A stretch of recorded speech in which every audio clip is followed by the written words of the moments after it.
আপনারা কখনো কি নদীর বাইন মাছ আর নদীর ট্যাংরা মাছ দিয়ে হাতে মাখা ভুনা খেয়েছেন? এগুলো ছিল নদীর বাইন মাছ আর ট্যাংরা মাছ, তাও কি খুবই টাটকা ছিল, মাত্রই নিয়ে এসেছে আর আমি এগুলো রেডি করে কেটে সাইজ করে রেখে দিয়েছিলাম। যে রেসিপিটা করব সেটা হচ্ছে বাইন মাছ আর ট্যাংরা মাছের হাতে মাখা ভুনা। এই ভুনাগুলো রেডি করার জন্য আমি পেঁয়াজ কুচি, তারপর রসুন কুচি নিয়েছি, আরও মশলা নেব, সেগুলো হচ্ছে আমার প্রয়োজন মতো সবগুলো রেডি করে রেখেছি। একবার শুধু হাতে মাখার পালা। এটি আমি নিয়েছি জিরা বাটা, হালকা গরম মশলা বাটা, হলুদ গুঁড়ো, মরিচ গুঁড়ো আর সামান্য কিছু লবণ।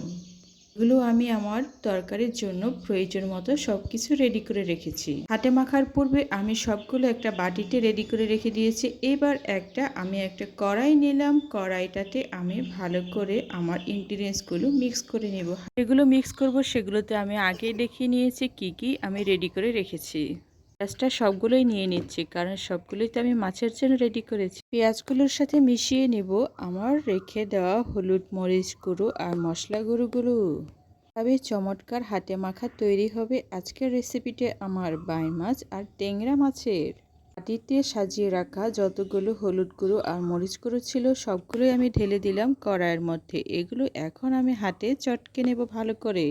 একটা শক্তি দিয়ে আমি এগুলো রেডি করব। এখন চটকে অনেকটা চটকাতে খুবই মজা লাগছে। পেঁয়াজ আর রসুন আর মশলাগুলো একসাথে চটকাতে খুবই ভালো লাগছে। ভালো করে চটকে নিয়ে তারপর আমি উপরে তেলটা ঢেলে নেব ভালো। রান্নায় সবসময় ভালো মানের তেল ব্যবহার করি আমি, আর সবসময় ভালো মানের তেল ব্যবহার করা মানে সুস্বাস্থ্য পরিবারের জন্য রক্ষা করা। এমন মজাদার রেসিপি করতে কার না ভালো লাগে, আমার তো খুবই ভালো লাগছে। আমি এখন তেলের বোতলের ঠিপি খুলে নিচ্ছিলাম। এর তালুতে আমি মাপ করে নেব কতটুকু আমার তেলের প্রয়োজন, সেটুকুই আমি নেব আজকে। তেলটির পরিমাপ মতো নেওয়ার পর আমি আবার চটকে নেব সব মশলা আর তেলের সাথে। ঠিক এইভাবে চটকাতে পেঁয়াজটা অনেকটাই নরম হয়েছে আর ভুনা করতে খুবই সুবিধে হয়। মাছগুলো এতই তুলতুলে নরম হয়ে গেছে চটকাতে আমি দেখতেই পাচ্ছি।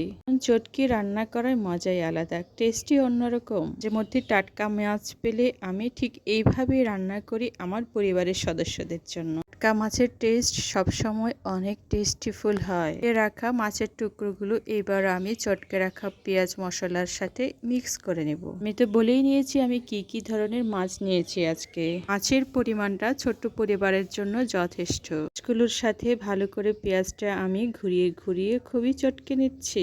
ভুনা মাছের হাতে মাখা চটকানোর মধ্যে রান্নার টেস্টের অর্ধেকটাই টেস্ট নির্ভর করে এই চটকে নেওয়ার উপর। কালারটা এতটাই সুন্দর আসছে মনে হচ্ছে ভর্তা হয়ে গেছে, কিন্তু মাছগুলো অনেক শক্ত ছিল। এটা খুব সুন্দর চলে আসছে, তার মানে আমার মিক্সটা খুব সুন্দর হয়েছে। আমি এখন কিছুটা পানি অ্যাড করে দিচ্ছি, আরও তো পানি লাগবে রান্নার জন্য।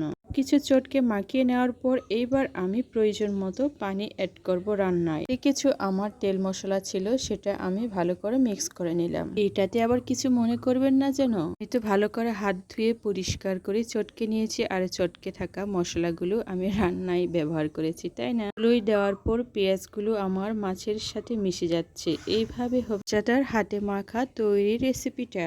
গরম ভাতের সাথে হাতে মাখা মাছের ভুনা তরকারি খেতে খুবই টেস্টি হয়। তার উপর আবার নদীর বাইন মাছ আর ট্যাংরা মাছ, এগুলো টেস্টও সবসময় অন্যরকম, অন্যান্য মাছের তুলনায় টেস্টিফুল হয়। বসানোর পর যেটা আমি পানি দিয়েছিলাম আগেই রান্নার পূর্বে, এই পানিটা দিয়ে আমি মাছগুলো ভালো করে কষিয়ে নিচ্ছি। যদিও ট্যাংরা মাছ অল্পতেই সিদ্ধ হয়ে যাক অল্প ভাপে, কিন্তু বাইন মাছগুলো সিদ্ধ হতে অনেকটাই সময় নেয়। বাইন মাছ খেতে যেমন সুস্বাদু তেমনি মাছটাও একটু শক্ত টাইপের, যার কারণে একটু ভালো করে সিদ্ধ করে নিতে হয়। মাছের স্বাদ দ্বিগুণ হয় ঠিক এইভাবে ঘন ঝোলের সাথে যখন আমরা খেতে পারি গরম ভাতের সাথে। আমার খুব পছন্দের রেসিপি আজকে আমি তৈরি করছি, কি যে ভালো লাগছে আমার। স্টিলের কড়াইয়ে ঠিক এইভাবে দাগ পড়ে অল্পতেই ওটা পরিষ্কার করলে মুছে যায়। রান্না করার সময় একটু বেশি আঁচ লাগলে, গরম তাপ লাগলে ঠিক এইভাবে একটু কালচে আকার ধারণ করে। রান্না হওয়ার পর ঘষে পরিষ্কার করলে এটি সুন্দরভাবে পরিষ্কার হয়ে যায়। রান্নার কালারটা দেখে মনে হচ্ছে আমার রান্না হয়ে গেছে, কিন্তু এখনো হয়নি। এইটা ভুনা হওয়ার পর আমি আবারও পানি দেব। এটা ভালো করে কষিয়ে নিচ্ছি। আমি প্রথম যে পানিটা দিয়েছিলাম সেটা দিয়ে ভালো ভালো করে কষিয়ে নিয়েছি। এবার আমি দ্বিতীয়বার পানি দেব আর এটা দিয়ে আমার রান্না সম্পূর্ণ হবে। রান্নাটা সম্পূর্ণ হওয়ার জন্য আমি এবার যে পানিটা দিয়েছি এটা দিয়ে আমি ঘন মাখা মাখা ঝোল করে নেব। সমস্ত মাছগুলো মাখা মাখা ঘন ঝোল করলেই অনেক টেস্ট হয়। ওটা গরম ভাতের সাথে এতটাই খেতে ভালো লাগে, উফ, আমার তো এখনই খেতে ইচ্ছে করছে খুব মজা করে। বলছি, টাটকা রান্না আর গরম ভাতের সাথে খেতে বসলে অনেকটাই তৃপ্তি সহকারে খাওয়া যায়। ওজন রসকে আমি সবসময় ভালো ভালো খেতে ইচ্ছে করে আমার। বাবা, টেস্টিফুল খাবার কার না খেতে ইচ্ছে করে? আমি তো মনে করি শুধু আমার একার না, আমার প্রিয় বন্ধুদেরও অনেক খেতে ইচ্ছে করে। আমিষটা দিয়ে ভালো করে নেড়েচেড়ে নিচ্ছি যাতে ভিতরে একদম লেগে না থাকে, আর লেগে থাকলে সেটা নিশ্চয়ই ভালো লাগবে। মজার মজার রেসিপি পেতে কার না ভালো লাগে? পরিবারের কর্তার তো খুবই পছন্দের আমার হাতের রান্না। তিনবেলা যদি এমন মুখরোচক আর টেস্টিফুল রান্না পাওয়া যায়, কোন স্বামী তার স্ত্রীকে বলবে না যে তুমি আসলে অনেক টেস্টিফুল রান্না করো? আর হাতের মধ্যে একটা ম্যাজিক আছে, যে ম্যাজিক দিয়ে খুবই মজার রান্না উপহার দাও। এই ধরনের মিষ্টি মিষ্টি কথা সবাই বলবে। আসলে রান্না হচ্ছে একটা মিষ্টি মধুর শিল্প। কিছু স্টাইলে অনেকভাবে অনেক পদ্ধতিতেই রান্না করা যায়। খামাখা ভুনা রেসিপিটা আমার প্রায় শেষের দিকে, আর দেখতেও কিন্তু খুবই সুন্দর লাগে। মাছের এই হাতে মাখা রেসিপিগুলো আমি বরাবরই প্রায়ই আমি আমার পরিবারের জন্য সদস্যদের জন্য করে থাকি। একটি পরিষ্কার প্লেটে গরম ভাতগুলো আমি নিয়ে নিচ্ছি, এখনই খেতে বসবো। আমি তো অলরেডি রান্নাও করে ফেলেছি। রান্নাটা হওয়ার পর আর অপেক্ষা সইল না, এত মজাদার নদীর মাছ যেগুলো আমি হাতে রান্না করেছিলাম, এখন খেতে বসবো, কি মজা।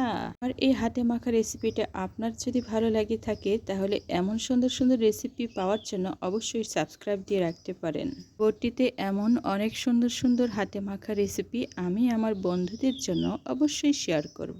গরম ভাতের সাথে এই ধরনের মাখা মাখা রেসিপি, উফ, এত খেতে মজা। চার বাবাকে অলরেডি আমি খাইয়েছি, এখন আমি খাবো আমার বন্ধুদের সামনে আর টেস্ট করে নেব। উফ, কত মজা লাগছে, বেশি ভালো লাগছে এই ভুনা মাছগুলো খেতে। আর ঘন ঝোলটাও খেতে খুব টেস্টি হয়েছে। করে মাখা মাখা রান্না করতে আর খেতে খুবই ভালো লাগে আমার। সময় পরিবারের সদস্যদের সাথে বসে খাই, কিন্তু আজকে আমি একা একা খাচ্ছি। তার মানে বাকিদের সবার খাওয়া হয়ে গেছে, পরিশেষে আমি একাই খাচ্ছি আমার বন্ধুদের সাথে। আমি কিন্তু পুরোপুরি একা নয়। মজাদার খাবার বন্ধুদের সাথে শেয়ার করে খেতে ভালো লাগে, আর এই টক টক লেবুটা খেতে আরও ভালো লাগছে। গরম ভাতের সাথে টক লেবু আর এমন মজাদার টেস্টিফুল খাবার খেতে খুবই মজা হয় আরও, আর টেস্টের পরিমাণ আরও 3 গুণ বেড়ে যায়। মনে পড়ে গেল আমার দাদি নানিদের কথা। নানিদের এখানে খুব এই ধরনের নদীর মাছ পাওয়া যেত। ছোটবেলায় অনেক খেয়েছি এই ধরনের ছোট মাছ, আর ভুনাটাও খেয়েছি। আর এইবার আমি খাচ্ছি বিয়ের পর, সংসার করার পর। ছোটবেলায় কত যে মজার মজার খাবার খেয়েছি ঠিক ততটা মনে নেই, তবে নদীর মাছগুলো অনেক খেতাম। ছোটবেলায় নানির হাতে এই ধরনের চমৎকার আর টেস্টিফুল ছোট মাছের ভুনাও খেয়েছি অনেক। রান্নার গোপন টিপসটা হচ্ছে, রান্না করতে হবে ধৈর্য সহকারে আর পরিমাপ মতো সবকিছু প্রয়োজন অনুসারে দিতে হবে। তাহলে এই রান্নার কালার আর টেস্ট সবকিছু একবারে একসাথে মিলেমিশে 3 গুণ 4 গুণ টেস্ট বেড়ে যাবে। যারা আমার ভিডিও দেখেছেন তাদের সবাইকে অনেক অনেক ধন্যবাদ।